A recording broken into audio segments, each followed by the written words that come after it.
We are now a Utah Mammoth podcast. Have to give proper shout out and respect to Chris. He just goes by Chris online. He's at 5KL on Twitter. There's a link if anyone goes to Twitter underneath the post for this live stream that takes you to his shop. He made this sick Kachina Mammoth logo and then just threw it on a bunch of shirts to sell. As you can see, I bought one before we even decided we were going to do this segment, and it literally showed up like the day after we agreed. I'm like, oh, this is perfect. So yeah, we are full Kachina Mammoth, Book of Mammoth for now. And yes, Cosgrove, that is a rendition of the Elmo on Fire, except it's Mr. Snuffleupagus. Of course, popping out of a book because it is Book of Mammoth. So yeah, if anyone can come up with a better iteration of that too, I will take it.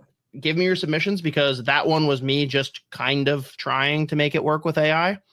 That's as close as I could get. Cool. Appreciate it. Again, guys, go to the link if you want to get your own merchandise with that logo. I think it's incredible. Brilliant. Shout out again to Chris. All deserved. So to lead in, anyone that missed it, we did decide last week that we are going to officially bring in the Utah Mammoth as our adoptive child, I guess, in the NHL. We love them for a lot of different reasons. Z, why don't we lead off? What do you love the most about the Utah Mammoth?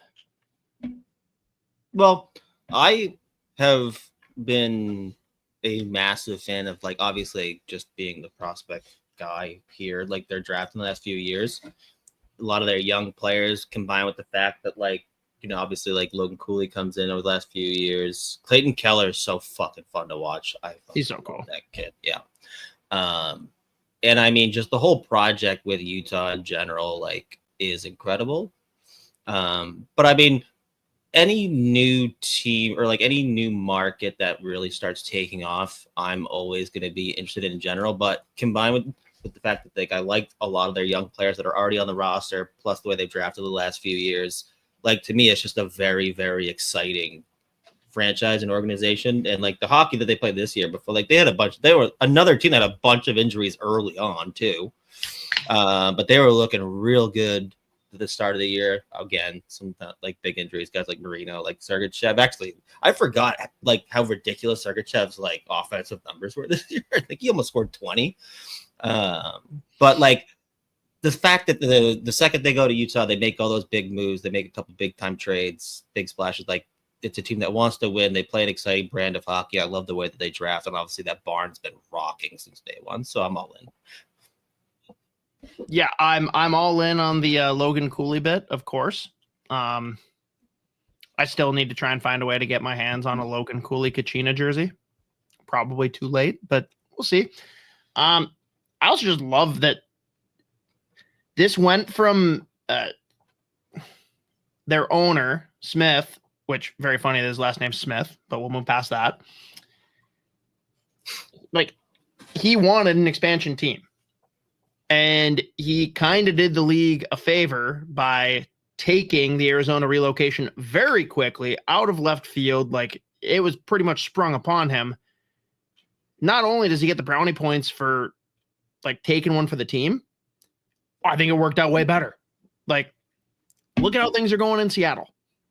He's got a team that had, as Z pointed out, a great prospect pool already developed. They had some young kids already in the works. And now you got a team of players that was kind of misfits. Like, we don't know if our owner gives a shit about us. Like, all we know is that his kid's running the Twitter account. And now they've got an owner who, like, cares so much. He's already shown what he can do in the NBA with the Jazz. And I think he's going to invest a ton into them. Like, we talk a bunch about, oh, what are taxes like, or what's a cool place to live. I think this is a guy that's going to revolutionize and change the game with how he's going to invest in facilities, like give the players whatever they need, things that go above and beyond. Like, there's no salary cap on what you can spend on facilities and food and travel. Like, that's where if you can step up your game, you become a super desirable location to bring in great players. And I think there's a team that's only on the rise. Things are only going to get better in the coming years. Going to be very fun to track and follow. And don't get me wrong, I'm not sitting here saying that the Mammoth are my team, but I'm very excited to be able to follow them more closely and actually care beyond just thinking they're cool. So big bonus. And I think what we need to do, Z, is hold out. We are refusing to take on any Utah guests until we get Ryan Smith on. We just got to get the owner on. We're going to talk through all this with him. He's going to come eventually. We're just going to keep on pinging him. He'll be on here eventually. How much are you willing to do for this team? Are you willing to come on to a top 5 shitty podcasts of all time between someone that lives in Boston, another guy that lives in Minnesota, and we just randomly drank a million high noons and decided that we were to start ranking the fucking prospects next 6-7 days later? Will you come on the podcast? He will. That's how we know. And that's when I'll just drop every other affiliation with any team. I'm like, yep. Do we need to just go instead of a Book of Mormon directive? Do we go with what's the reality show? It's Secret Lives of Mormon Wives. Do we just go with crushing cans with Mammoth fans, which is even funnier because they don't drink there? So I didn't see that coming. That threw me off. Whatever. Yeah, we're gonna test it out. We're gonna test out everything. We'll try them all, and we'll just see what sticks. Which would probably be nothing other than us having fun. But whatever. Who cares? I don't care. Yeah. I just want to have fun. Fuck everyone else. Well, let's get into it then. The first deep dive we're gonna do here for the Utah Mammoth. Let's get into the prospects. The baby mammoths. Is there a name for a baby mammoth? Couldn't tell you. As the #1 Utah Mammoth podcast, we should know that. It's a calf. Shit. That's lame. I tell you what, that felt like it probably should have been easy to know. That's pretty lame. Whoops. Dirty sodas. Tell you what, if there's a dirty soda company out there that wants to sponsor us, we're not going to get any caffeinated sponsors. Bummer. Okay. Let's break it down. You mentioned before, deep prospect pool for the formerly Phoenix, formerly Arizona Coyotes, now formerly Utah Hockey Club. For 5 seconds, maybe Utah Yeti, now Utah Mammoth. Deep pool, where do you lead in? Who is the best player, the premier guy we need to talk about for this group? Ooh, I was gonna go the other way. Let's go the other way then. Who's the bottom? Who's the shittiest? Who do we hate? I was actually gonna do the exact opposite of what you just said. Well, so I did a top 10, a rough top 10. But I threw in a couple of audible mentions as well. One guy I really wanted to put in my top 10, but just missed out was Julian Lutz, a German winger, can play center, but he's going to be a wing whenever he makes the NHL. Big, heavy shot, 2022 draft pick, second round. A lot of tantalizing aspects to his game. He's got the really good skill. Obviously, he's got an absolute rifle of a shot. Really fun to watch. It's kind of potentially like a boomer bust type guy. Don't really know if there's a B game necessarily, but he could probably be in your middle six as just a solid, a goal scoring third line guy that can fill in the top six at a pinch. If you have injuries, whatever, you can score on the power play. Had a rough first year in the AHL after really lighting up the USHL in 24. And Tucson was an interesting team in general in the AHL, but bit of a slow start to his pro career. That being said, was tracking off. He was playing in the German Pro League for 2 years, put up some points there. He also does fucking hit people left and right, plays hard. I think he still racked up some good pins. last year in the A. But as far as his goal scoring goes, didn't see it as much, but he can score. And maybe I'd take that back with the B game thing, because he does play super hard. He is physical, but he's a really good skater, good skill, again, great shot, and he hits everything that moves. So big fan of Julian Lutz, but I just kept him out of the top 10 because I'm just not sure exactly what role he ends up in the NHL. But very fun player regardless. A couple other honorable mentions real quick. Will Skahan, fluid puck moving D-man. Ludwig Johnson, who just got drafted this year as an overager, should have got drafted last year in his draft season. Again, like just a really solid two-way defenseman, really good skater. Can transport the puck, has really good first pass, defends well, can kind of give you a little bit of everything. He's got some decent offense, good hands. So I could see him being a decent 5-6 guy that gives you a little bit of two-way ability, can kill penalties, can be a second power play unit. Big fan of his game. And then Mikko Matika, who played at Denver. Just a big boy, again, plays hard, heavy, decent shot, can score, but really playing college hockey, like showcase more of like the defensive side of his game. So big fan of him. And then Jonathan Castagna had a really solid year this year. God, what year did he get drafted? I think it was maybe 3 years ago, but another honorable mention. We're going to call him George. Yeah. And I mean, I wanted to throw Cal Thomas in there. So we'll I am disappointed that he didn't make the list, but that's okay. Yeah. I at one point I was like, fuck it, just throw him in there just because he might be the exception. If we get him on here, I guess Ryan Smith can be guest number 2. Okay, that's a good point. I like where your head's at. That's fair. But those were our honorable mentions. So then we'll go number 10. One of my boys from Sweden. Sneaky, great name. Noel Nord. 6'2" winger, really heavy shot. Can also play a little bit of center if you need him to. Really solid two-way game. If he can fill out his frame a little bit more and then like continue to play physical, I think there's a real upside there. Transferred over to the OHL this year, just over, a point per game on a not great squad, but was impressive making that transition over from Sweden. Again, really heavy shot, continues to showcase a little bit of that two-way game. And again, the fact that he can play wing, can play center, can play all 3-4 positions, really. Big fan of Noel Nord, and obviously had to sneak in my boy from Sweden. So he's number 10. I guess just move on right away to number 9. Yes, yeah. Do you think it's important to point out? Let me just go down this list.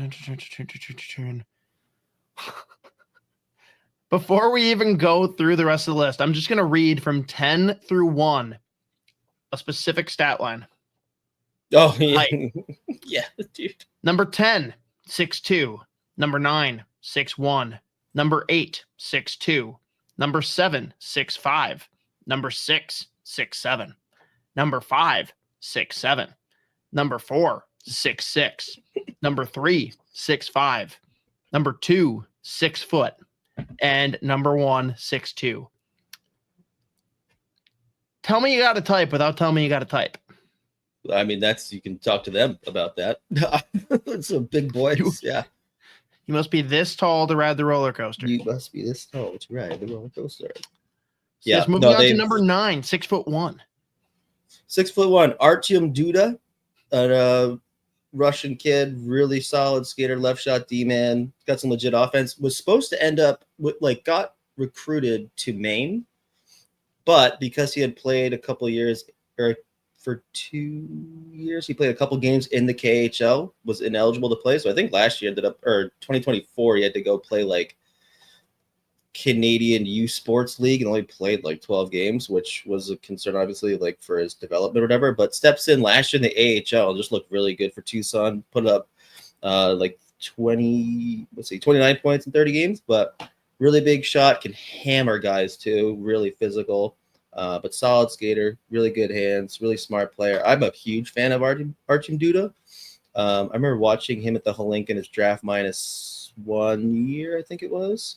And that team was just loaded right before, obviously, everything shut down for them. But big fan of Archie Buda. Again, really impressive that he played literally 12 games a year before, steps into the AHL after playing pro in Russia again, then playing in the youth sports league in Canada for 12 games, and then steps in. I think he was like a plus 15 as well in 70 AHL games last year. So really solid first year for him. It'll be interesting to see what he looks like. They've got a couple defensemen that are be vying for a spot over the next few years. I think he can just be a really solid, again, like 5'6" puck movers, got legit offense, but defensively sound. Again, really physical, really fun player. So big fan of Archie Buda. Nice. Number 8, 6'2". I actually spaced on the fact that they drafted him. What's that? Number 8. Oh, sorry. Cole Baudouin, big center. I was saying that I spaced on the fact that they were the team that took him. Oh yeah, no, I was actually thinking the same. For whatever reason, I don't even know why I mix up, because they play two different positions. I always mix up him and Ben Danforth, who the Leafs took last year, the first round. See, I'm the idiot that confused him with the way taller and scrawnier commit of Boston, and I can't remember his name. That's okay. There's always next year. We'll get over it. Yeah. Can he get drafted again? Is there next year? Can we try it again? No, but Cole Baudouin, Barrie Colts, 6'2" center, heavy hitter, two-way game, just like a super high energy forward. Probably fills into like a middle bottom six role. He's going to kill penalties, play a really sound game, but he does have some sneaky skill. Can put up points, but last couple of years, or well, really just last year, I think he's still under a point per game with Barrie. Year before that, same thing, but a ton of OHL experience. Always a Team Canada guy. I think he wears a letter last couple of years for Barrie. But when you talk about like the kind of prospects that Arizona/Utah has been targeting last couple of years, they like the size. They like guys that hit.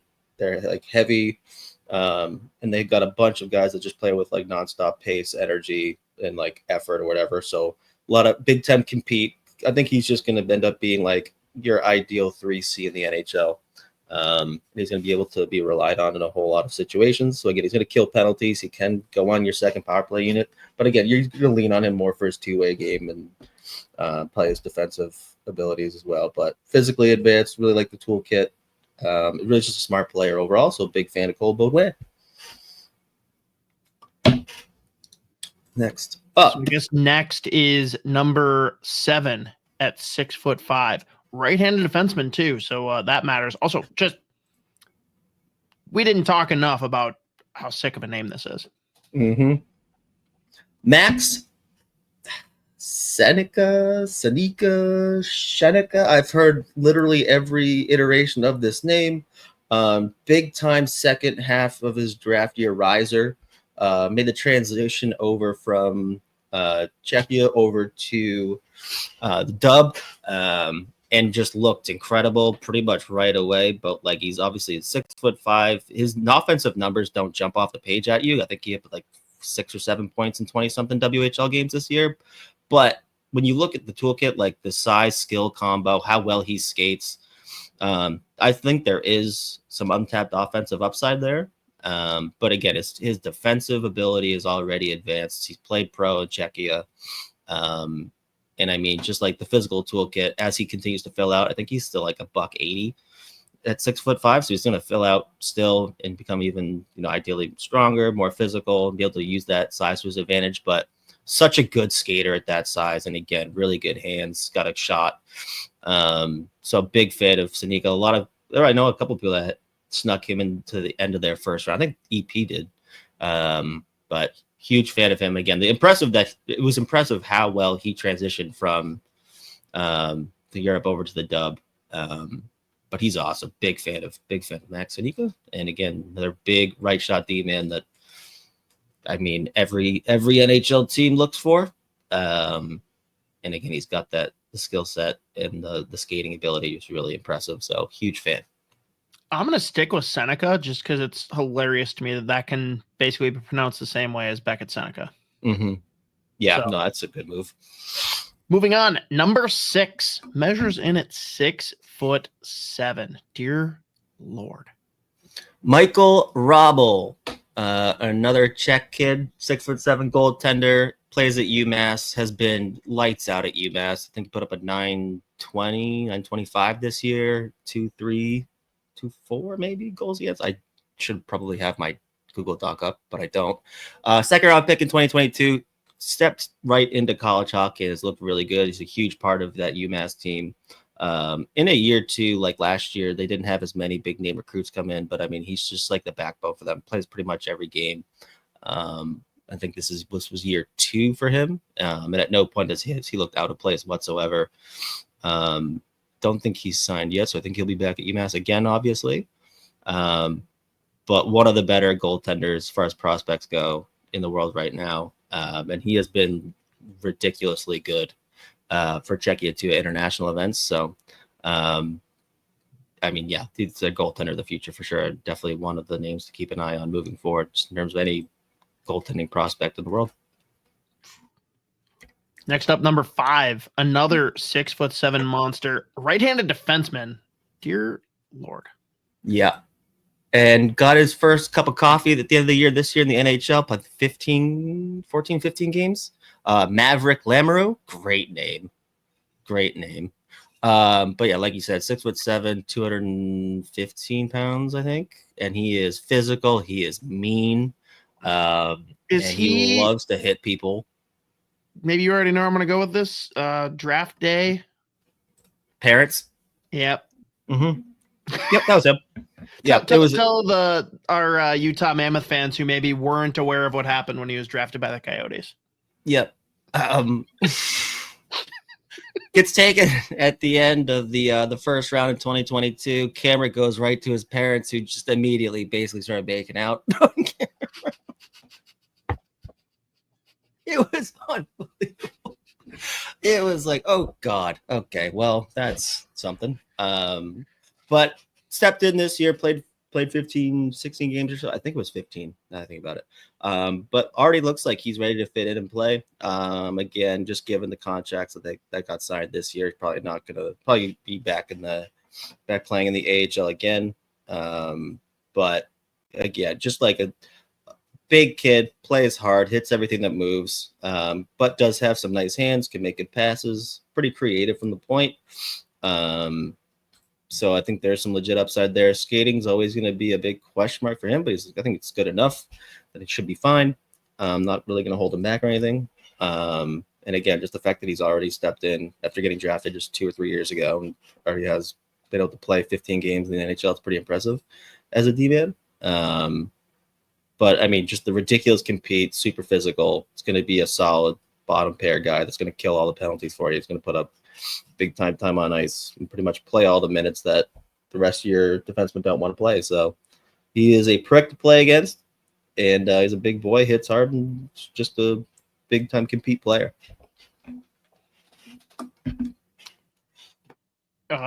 Way smaller. Number 4 comes in at 6'6".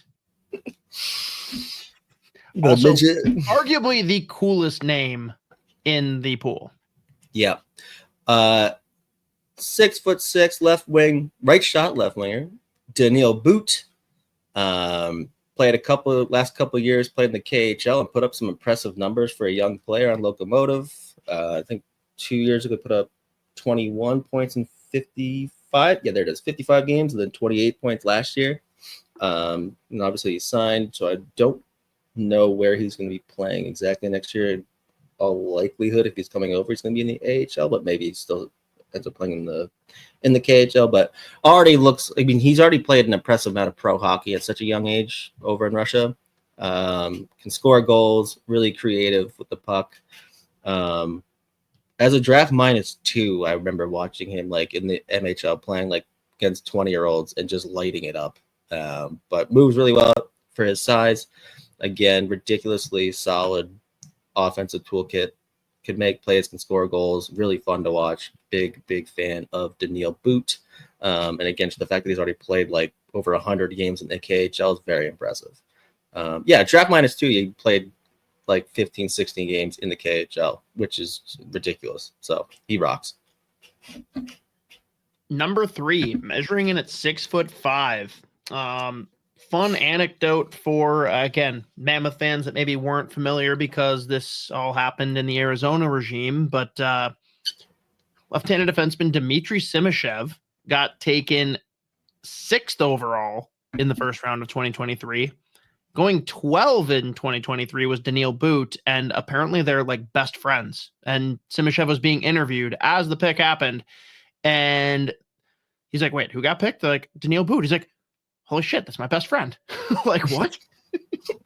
So very funny, but continue, because I know this is a guy that you kind of gushed over draft year. Yeah, well, I mean, it was like another He was your guy. number 1 D-man on the board, right? Maybe I'm trying to think the other D-men in that class. I think so, though. Was he a batter? You were just like higher than consensus on him for sure. Yeah, maybe that was because a lot of people thought this was a reach, didn't they? And you were like, "No, love it." I think there was like a lot of mixed opinions because when you looked at his like offensive numbers, like I think he had 18K. Was it 18? I don't know why. I feel like it is 18. I think he played like 18 or 19 games in the KHL in his draft year, and it was like 0 points. And even when he was playing in the MHL, he wasn't really putting up points, and it was like borderline confusing. Because I mean, at his size, the skill that he has, how good he is on the puck, it like defied logic that he wasn't like getting points. And I remember like he was just setting up so many backdoor tap-ins that guys are missing left and right. And it was just like, it was actually impressive, the fact that he was playing like 30 minutes a night, had the puck almost the entire shift, and was still finishing the game with 0 points. But one of the best skaters at that size I've seen like in any draft eligible player, and was playing a ton of KHL hockey as a draft -1 and his draft year.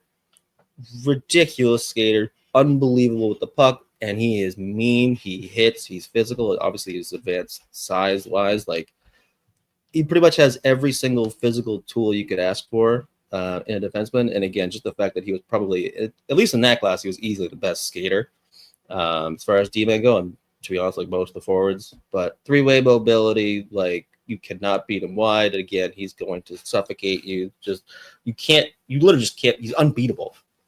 Especially like watching him play like juniors in Russia was a joke. Like, I mean, he was just so much better than everyone. I think there was one game playing like 36 minutes, and I was like, Jesus Christ. But the upside there is insane. Even if he doesn't put up points, it doesn't matter. He's going to log a ton of minutes. He's going to be one of those guys that like maybe his offense translates to him just being such a good transporter of the puck, really good first pass, makes life easy for your forwards. But I do think there's some offensive upside. He's probably good enough to play right now. But again, given the fact that they've got some of guys like they signed Nate Schmidt, Ian Cole still there, you're probably not going to get a whole lot of games, but I'd imagine he gets a game or two. Or he's going to get a couple games here this year. He's ready to play. But he's ridiculously good. And obviously, again, at that size, how well he moves, like you literally could not ask for. If you were to build a defenseman in a lab, it looks like Dmitry Simashev. He'll get a cup of vodka this year for sure. Number 2 is the midget of the group, 6 foot even. I'm convinced he was only drafted to spite all of the Calgary fan base. Mm-hmm. I have paid zero attention to him since draft day. What is the trajectory of one Tij Aginla? Yeah, so Tij Aginla, 6 foot left winger, plays really hard. His highlight tape in his draft year was legitimately a joke. Like he's one of those guys where it's like every single clip that we had, like it was like he's just going Sports Center top 10 mode. Pretty much. Which anyone that hasn't seen it, by the way, we've got the full highlight reel on the channel. Just search Tij Aginla at the Sota Pod YouTube channel. He's a freak. Yeah. He's the fastest kid alive. It's a fast kid alive. Yeah, no, it's draft year. He came out of nowhere. And I remember like he started off the first 20 games, he had like 40 something points. And everyone's like, he's going to slow down eventually. And at no point did he slow down. I think he finished the year with, 84 points, 47 goals, 84 points, 64 games in his draft year. The reason you probably haven't been able to pay as much attention to him since then is he missed almost, I think he only played 20 games last year before he got hurt. And even then, 14 goals and 32 points in 21 games with Kelowna again, on a very average Kelowna team. And again, then he got hurt. He's ridiculously good at the U18s right before he got drafted as well. So he's been a Team Canada guy. Just missed a ton of time this year. So like, we don't Get see him him on as the much. Gophers. But my God, just like the upside, the plays that he pulls off, the shot, and I mean, another guy that also just pairs that with ridiculous pace, energy to compete. Like he is literally, I mean, he's Jerome's son. So there you go. But He is? Yeah, not many people know this. Not many people know this. Wow. Son of Jerome McGinley. Yes, that Jerome McGinley. I've never connected those dots. I know. Not many people did. No one knew this. It's right there next to Muhammad for most commonly used names on earth. So this is breaking news. This is the first time anyone's ever mentioned it. Actually, it's entirely new information. Mm-hmm.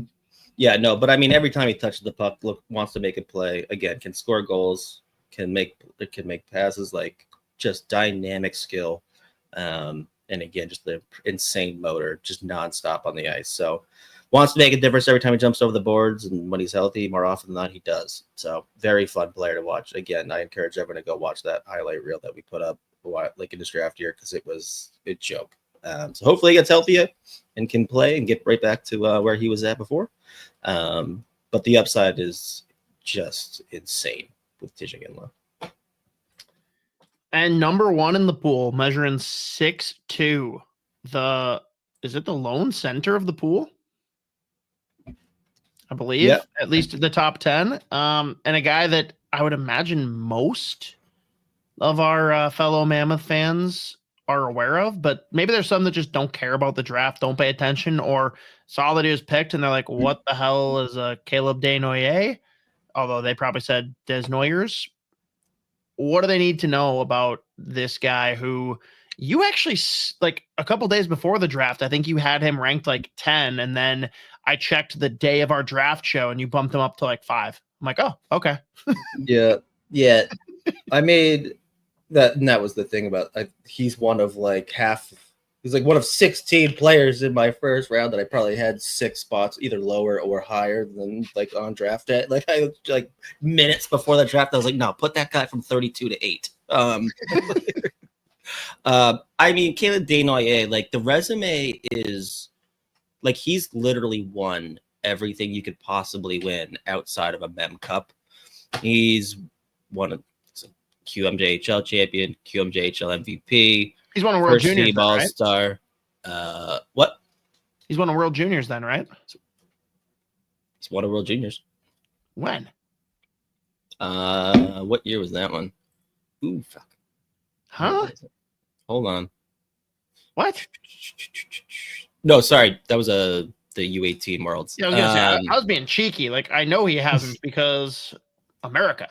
Yeah. No, he's won. Yeah, 2024 he won a U17 and a U18. Okay. Then this draft year won a Holenka, QMJHL first team All-Star. Funniest trophy ever, funniest award, by the way, QMJHL Personality of the Year. Outrageously funny award. Big fan of that one. Playoffs MVP. And a big reason I ended up putting him way higher, I mean, he literally jumped 5 spots on the list, was we found out like halfway through the year, he like fucked his wrist up. And then like I think also fucked up his other hand. Was playing dominated. Yeah, was legitimately dominating. But the ideal two-way centerman, again, solid defensive habits, can skate, can make plays, can score goals. He just kind of like he just plays such an NHL style, really smart, obviously. And again, just the fact that he's won literally everything outside of, I guess, there you go, World Juniors, but has literally won everything else. Just an incredible player. So the other day he probably tops. I I don't know if I necessarily put him in the category of like 1C out and out, but I think like he's going to be just a solid second line center that plays on your first power play, and it's going He doesn't need to be a 1 when you play with Logan Cooley. Mm-hmm. There you go. But yeah, I mean, there's really not a whole lot of aspects of his game that you can like nitpick on. So, you know, once he gets fully healthy, I'm excited to see what he does next year again, because I mean, it's the Q, so he's gonna like somehow put up even more points. And I mean, he just affects every area of the game. So plays a ton of minutes, and what he did this year on like half of one arm is insane. So ton of upside there, and super, super high floor. And there you go. First rendition of the Utah Mammoth, the Book of Mammoth. Book of Mammoth, Pod of Mammoth, crushing cans with Mammoth fans. Mm-hmm. Just wait till they find out that we have the prophet Joseph Smith in the network. We're set. Ideally, we bring him on every once in a while for a segment, but like we don't let him do any research. What are we talking about? What? Into the like? Don't tell him. Just, he's gonna be on for 10 minutes. We're only gonna what should I be prepared for? Like, oh, just whatever's like happening with the Wild. Oh, hey Joe, by the way, we're actually gonna get into Utah Mammoth. Yeah, what do you think? He's a big Logan Cooley guy, so like it plays. What do you think about the future for Ilya Fedotov? What do you think about his development so far? The 03 left winger. Right on par with Vlad Firstov. Trying